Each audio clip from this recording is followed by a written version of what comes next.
வணக்கம். இன்றைய மாவட்ட செய்திகள்.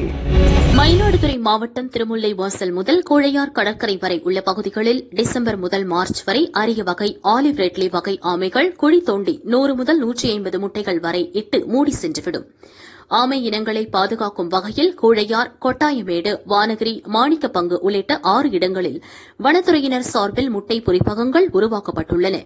கடற்கரையில் ஆமைகள் இட்டு செல்லும் முட்டைகளை சேகரித்து பொறிப்பகங்களில் வைத்து பாதுகாக்கின்றனர். குறிப்பிட்ட நாள் இடைவெளிக்கு பின் முட்டையிலிருந்து குஞ்சுகள் வெளியே வந்தவுடன் அவைகள் பாதுகாப்பாக கடலில் விடப்படுகின்றன. இந்த முட்டை பொறிப்பகங்களில் 30,000 ஆமை முட்டைகளை வனத்துறையினர் சேகரித்து பாதுகாப்பாக வைத்துள்ளனர். கொட்டாயமேடு மற்றும் கூழையார் உள்ளிட்ட பகுதிகளில் பொறிக்கப்பட்ட 1000 ஆமை குஞ்சுகளை வனத்துறையினர் கடலில் விட்டனர்.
சேலம் மாவட்டம் ஆத்தூர் புதுப்பேட்டை வேளாண் உற்பத்தியாளர்கள் கூட்டுறவு விற்பனை சங்கத்தில் பருத்தி ஏலம் நடைபெற்றது.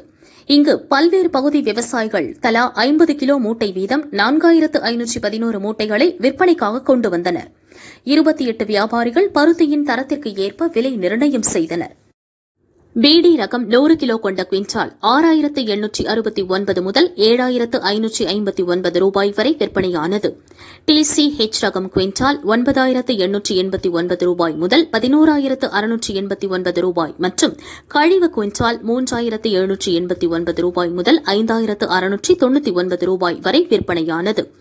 மொத்தம் 1,500 குவிண்டால் எடையில் 1.8 கோடி ரூபாய்க்கு வர்த்தகம் நடைபெற்றது. கடந்த வாரத்தை காட்டிலும் பருத்தி வரத்து அதிகம், விலையும் உயர்ந்ததால் விவசாயிகள் மற்றும் வியாபாரிகள் மகிழ்ச்சியடைந்தனர். நீலகிரி மாவட்டம் பந்தலூர் அருகே ஐயன்கொல்லி ஸ்ரீ மாரியம்மன் கோவில் திருவிழா கணபதி ஹோமம் கொடியேற்றத்துடன் துவங்கியது. முதல் நாள் விழாவில் தட்டாம்பாறை மாரியம்மன் கோவிலிலிருந்து நெற்றிப்பட்டம் கட்டிய யானையுடன் பக்தர்கள் ஐயன்கொல்லிக்கு ஊர்வலமாக சென்றனர். 2ஆம் நாள் காலை ராஜு மாஸ்டர் வீட்டில் சிறப்பு பூஜைகள் செய்து அன்னதானம் வழங்கப்பட்டது. தொடர்ந்து பழங்குடியின இசையுடன் செண்டை மேளம், தப்பாட்டம், பூக்காவடி, மாவிளக்கு ஊர்வலம் நடைபெற்றது. கோவிலில் சிறப்பு பூஜைகள் செய்து அன்னதானம் வழங்கினர். மாலையில் வாலாட்டு மகாவிஷ்ணு கோவிலிலிருந்து ஊர்வலம் நடைபெற்றது. விழாவில் திரளான பக்தர்கள் பங்கேற்றனர். விழாவிற்கான ஏற்பாடுகளை கோவில் நிர்வாகம் மற்றும் ஊர் பொதுமக்கள் செய்திருந்தனர்.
ஸ்ரீ கிருஷ்ணா கலை அறிவியல் கல்லூரியின் 26வது ஆண்டு விளையாட்டு தின விழா கல்லூரி மைதானத்தில் நடைபெற்றது. இதையொட்டி மாணவர்களை வாயு, பிருத்திவி, அக்னி மற்றும் ஆகாஷ் என 4 அணிகளாக பிரித்து கூடைப்பந்து, இறகுப்பந்து, carrom, throwball, volleyball, chess, table tennis, தடகளம் உள்ளிட்ட போட்டிகள் நடத்தப்பட்டன. அதேபோல் பேராசிரியர்களுக்கு இறகுப்பந்து, carrom, cricket, volleyball, throwball, athletics உள்ளிட்ட போட்டிகள் நடத்தப்பட்டன. போட்டியை பாரதியார் பல்கலை உடற்கல்வி இயக்குநர் ராஜேஸ்வரன் துவக்கி வைத்தார். கல்லூரி முதல்வர் ஜெகஜீவன் உடனிருந்தார். மாணவர் பிரிவு போட்டிகளில் வெற்றி பெற்ற பிருத்திவி அணி 94 புள்ளிகளுடன் சாம்பியன் கோப்பையை தட்டிச் சென்றது. மாணவியர் பிரிவில் ஆகாஷ் அணி 102 புள்ளிகளுடன் ஒட்டுமொத்த சாம்பியன்ஷிப் கோப்பையை வென்றது. வெற்றி பெற்ற மாணவ மாணவியர் மற்றும் பேராசிரியர்களுக்கு சிறப்பு விருந்தினர் மற்றும் கல்லூரி முதல்வர் பரிசுகளை வழங்கினர். இதற்கான ஏற்பாடுகளை கல்லூரியின் உடற்கல்வி இயக்குநர் குமரேசன் செய்திருந்தார். நீலகிரி மாவட்டம் குன்னூர் அருவங்காடு ஐயப்பன் கோவிலில் 51வது ஆண்டு பிரதிஷ்டை விழா பணவூர் பரமேஸ்வரர் நம்பூதிரி தலைமையில் துவங்கியது. விழாவையொட்டி கொடியேற்றம் மற்றும் கலச பூஜைகள் நடைபெற்றன. தொடர்ந்து செண்டை மேளம் முழங்க ஐயப்பன் சுவாமி திருவீதி உலா எழுந்தருளினார்.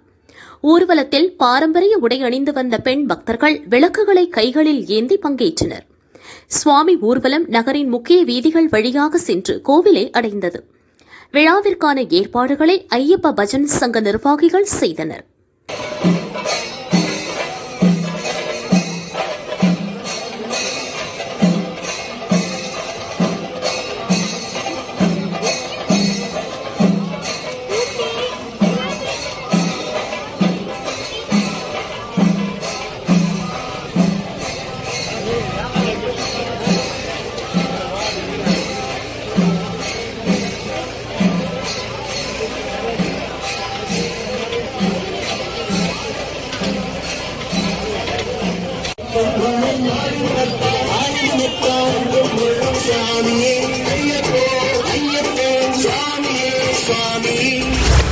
திருவாரூர் தியாகராஜர் கோவில் சைவ சமயத்தின் தலைமை பீடமாக திகழ்கிறது. சிறப்புமிக்க இக்கோவிலின் ஆழி தேரோட்டம் உலக புகழ் பெற்றது. ஆழித்தேரின் உயரம் 96 அடியாகும். வரும் ஏப்ரல் 1ஆம் தேதி ஆயில்ய நட்சத்திரத்தன்று ஆழி தேரோட்டம் வெகு விமரிசையாக நடக்கவிருக்கிறது. அதையொட்டி இன்று ஆழி தேரோட்ட கொடியேற்றம் வெகு விமரிசையாக நடைபெற்றது. சிவாச்சாரியார்கள் வேத மந்திரங்கள் முழங்க கொடியேற்றி வைத்தனர். திரளான பக்தர்கள் கலந்து கொண்டனர்.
கரூரில் பிரசித்தி பெற்ற அன்ன காமாட்சி அம்மன் கோவிலில் 101ஆம் ஆண்டு திருவிழா வெகு விமரிசையாக நடக்கிறது.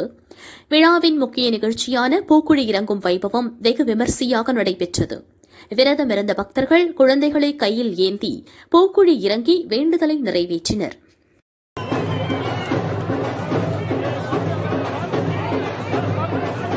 தூத்துக்குடி மீன்பிடி துறைமுகத்தில் பிரவீன் என்பவர் தனது விசைப்படகை மீன்பிடி துறைமுகத்தில் தொழிலாளர்களுடன் பழுது பார்த்துக் கொண்டிருந்தார். வெல்டிங் வைக்கும்போது தீப்பொறிப்பட்டு படகு தீப்பிடித்தது. படகில் வேலை பார்த்த தொழிலாளர்கள் வெளியே குதித்து தப்பினர். தீ வேகமாக பரவி படகு முழுவதும் பற்றி எரிந்தது. தீயணைப்பு குழுவினர் தீயை கட்டுப்படுத்தினர். தீ விபத்தில் என்ஜின் உள்ளிட்ட பல லட்சம் ரூபாய் மதிப்புள்ள பொருட்கள் சேதமடைந்தன. தூத்துக்குடி போலீசார் விசாரிக்கின்றனர். ராஜஸ்தானை சேர்ந்தவர் சுரேஷ் மற்றும் பூமாராம் இருவரும் தேனி சுப்பன் தெருவில் கிருஷ்ணா செப்பல்ஸ் என்ற பெயரில் செருப்பு, மொத்த மற்றும் சில்லறை வியாபாரம் செய்தனர். இங்குள்ள குடோனில் பான், குட்கா பதுக்கி வைத்திருப்பதாக தேனி இன்ஸ்பெக்டர் உதயகுமாருக்கு தகவல் கிடைத்தது. இதையடுத்து குடோனில் போலீசார் ரெய்டு நடத்த சென்றனர்.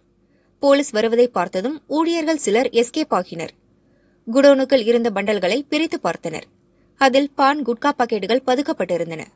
செருப்பு கடைக்குள் பதுக்கி பான் குட்கா விற்பனை செய்வதற்காக ராஜஸ்தானில் இருந்து கடத்தி வந்ததை உறுதி செய்தனர். குடோனிலிருந்து 20 லட்சம் ரூபாய் மதிப்புள்ள 70 மூட்டை பான் மசாலா மற்றும் குட்கா பாக்கெட்டுகளை கைப்பற்றினர். தலைமறைவான சுரேஷ் மற்றும் பூமாராமை தேடுகின்றனர்.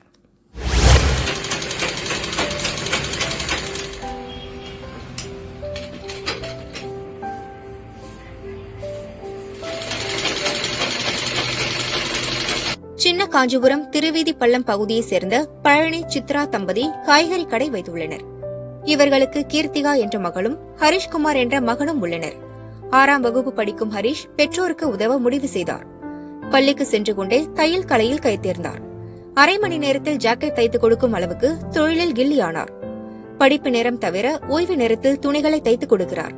அதில் கிடைக்கும் வருமானத்தை பெற்றோரிடம் கொடுத்து உதவுகிறார்.